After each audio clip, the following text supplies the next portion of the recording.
xidig hore uga tirsanaa xiriirka kubadda koleyga ee loo garan ogyahay NBA ayaa si kadisa u soo jiitay indhaha adduunka kadib markii la arkay isagoo derbi jiifa. waa qiso aad u xanuun badan marka aad tahay xidig kasbaday qulubta taageerayaasha ugu badan caalamka, kadibna mustaqbalka noloshaadu ku dhaco ceel dheer oo aana dib uga soo waaqsan karin. kusoo dhawaada xubinteena maanta. magacayguna waa Cali Ibraahim.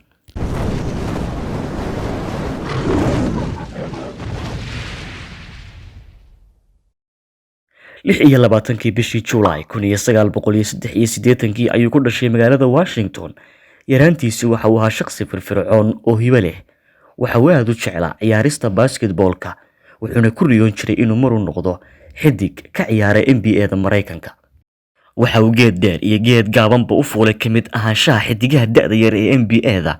markii ugu horeysay waxa uu saftay dugsigiisii Eleanor Roosevelt isagoo ahaa xirfadlihii ugu cadcaddaa ee dugsiga. sidoo kale waxa uu dugsiga gaarsiiyay guulo wax ku oola. markii ugu horeysay ee uu safto kooxeerka koowaad waxay ahayd sanadkii 2004 isagoo 22 jir ah, wuxuuna kooxdaasi u ciyaaray ilaa 2007. halkaas ayuu ka bilaabay inuu dhiso sumcadiisa iyo xirfadiisa kubadeed.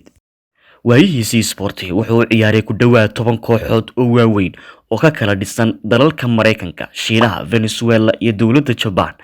xaqiiqdii dad badan ayaa u noqday taageero khaas ah, isaga dartiina u soo camiri jiray garoomada. sanadkii 2012 Delonte West wuxuu ku dhaawacmay lugtiisa bidix, balse taasi waxba kamay dhimin inuu horumariyo oo uu sii wato xirfadiisa. muddo 6 bilood ah markuu ka soo kabtay dhaawacii soo gaadhay, wuxuu dib isaga soo xaadiriyay masraxa garoomada. sanadba sanadka xiga waxaa sii badanayay biladaha iyo koobabka uu hananayo. sidoo kale marba marka ka dambaysa waxaa sii kordhayay saamiga mushaharkiisa, taasi oo ka dhigtay hantiile maaliyadiisu gaadhayso 16 milyan oo dollarka Mareykanka ah. sidoo kale waxaa berber socotay hantidiisa maguurtada ah, sida guryo nuucii ugu dambeeyay ah, gawaadhida raaxada noocyadooda kala duwan. hal mar ayuu ka soo muuqday bulshada dabaqadeeda sare. laakiin nolosha qurxoonayd, hagaagsanayd oo ku dayashada mudnayd, hal mar ayay sidii tusbax go'ay u kala daadatay. wax walba waxay gacantiisa uga baxeen sida hawada oo kale. masiibadaasoo dhani waxa ay Delonte West uga soo bilaabmeen intii uu ku dhex jiray waayihiisii ciyaareed, gaar ahaan xilliyadii dhexe. wuxuu bilaabay maandooriyaha khatarta ah ee cocaine. si tartiib ah ayuu ku noqday qof qabatimay daroogada noocyadeeda halista ah. dhowr jeer oo isxiga ayay ciidamada booliisku ku qabteen wadooyinka isagoo soo isticmaalay ama isticmaalaya maandooriyaha mamnuuca ah. sidoo kale dhowr jeer ayay warbaahintu wax ka qortay Delonte West isagoo ku jira noloshaas mugdiga iyo wehel la'aanta u saaxiibka ah. halkaas waxa uu ka bilaabmay guuldarrooyinkii ugu horreeyay ee noloshiisa. naadigii ugu dambeeyay ee uu saftaana waxa uu ahaa Guaros Dalera oo ka dhisan dalka Venezuela. sanadkuna waxa uu ahaa bishii June 2015. Delonte West dhowr jeer ayuu xiriirka kubadda koleyga ee NBA ka qaaday ganaaxyo ku salaysan isticmaalka maandooriyaha iyo qalalaase uu ka dhex geystay gudaha garoonada.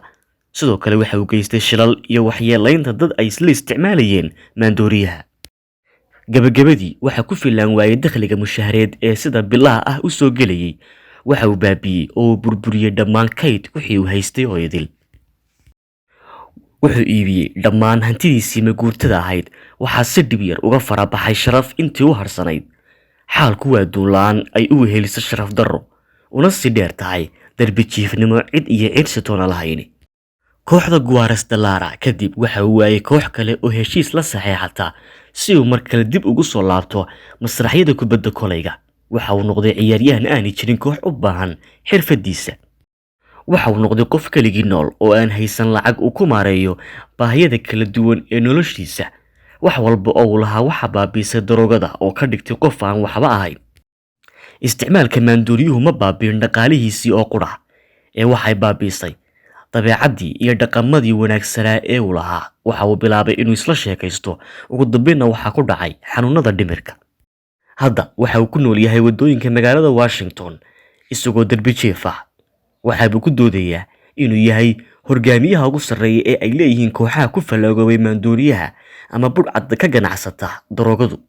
Delonte West waxaa laga yaabaa markuu baranayay isticmaalka maandooriyaha inuu keliya ka raadinayo farxad iyo xamaasad uu ku ciyaaro, amase laga yaabo in uu bartay isagoo uga dayanaya saaxiibadiis ama inuu isku ilowsiiyo mushkilad haysatay. waa nolol aan micin lahayn, sidoo kale aanu jirin saaxiib wanaagsan oo kaa leexiya xumaanta oo jidka fiican lugta kuu saara. waa xilli adag oo aad ku meelmari karta garashada maankaaga, haddii uu ku haligayo iyo haddii nasiibkaagu hoodo badan yahay.